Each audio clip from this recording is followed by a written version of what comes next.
Mookie was a sickly, motherless calf, living in a large herd of cows and bulls, but none of them took to him or took care of him. He was slowly languishing. Finally lured out with the promise of a bottle, he sucked hungrily.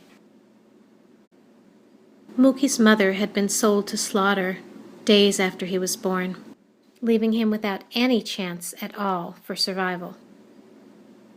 In the car on the way home, he leaned into my touch despite his misgivings. We named him Moksha, which means liberation. I smiled to myself, knowing that soon he'd be with Penny.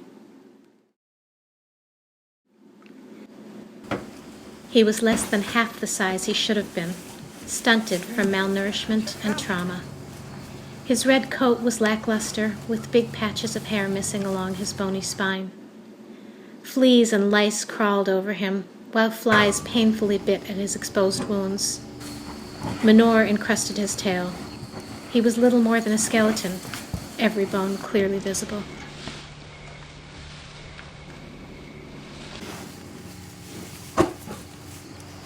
Typical to free animals, the other cows were compassionate and curious and greeted him tenderly, unlike his farm herd who had rejected him. Penny is a wise, wonderful elderly cow whose nurturing instincts extend to the young of every species. She had been raised on a beef farm, bred yearly. Each time she loved her babies, and each time they were taken from her. She came to us in 2007 and is now in her mid-20s.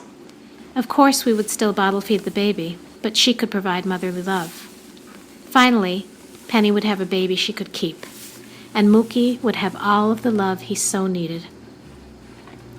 When we introduced them, tears rolled down Penny's face and her udders became enlarged, despite the fact that she had not given birth for at least 7 years. Miraculously, Penny's mothering instinct kicked in, causing her to produce milk. Mookie was refusing his bottle and having trouble settling in. All he wanted was affection from Penny, but Penny just cried and turned away. Later, Mookie tried to nurse on Penny, clearly causing her tremendous pain, but Penny, being Penny, withstood the pain and treated him kindly. Her eyes seemed glassy. She clearly wasn't well. A closer look made it clear that Penny had rapidly developed mastitis, an infection of the teats which can be life-threatening. We separated the two and awaited the vet anxiously.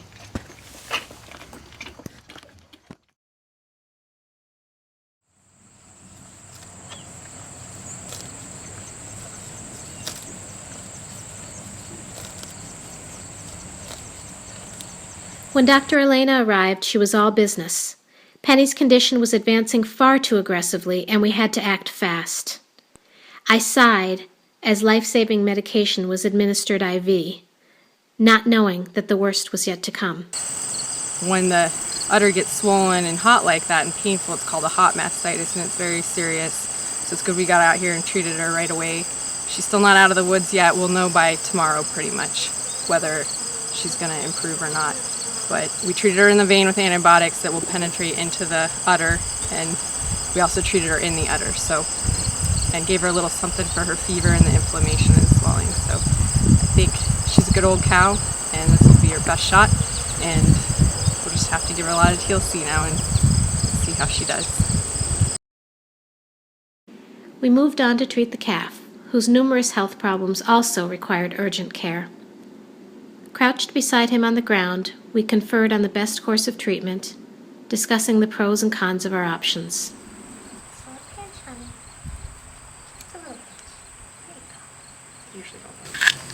Yummy. Good.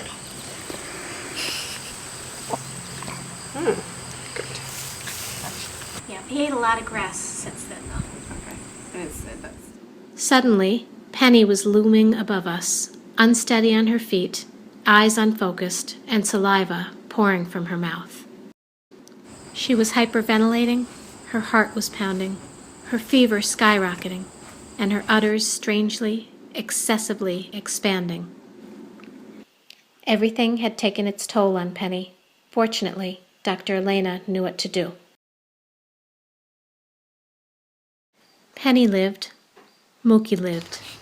Both are still fighting to recover, but their hearts are still beating, pumping blood through their veins. They are both breathing, giving their all to beat the odds. The vet will return. We will continue to bottle feed, nurse, medicate, and comfort. And despite all that she has been through, Penny, with her deep wisdom and unstinting love, unselfishly continues to help Mookie heal his wounded soul.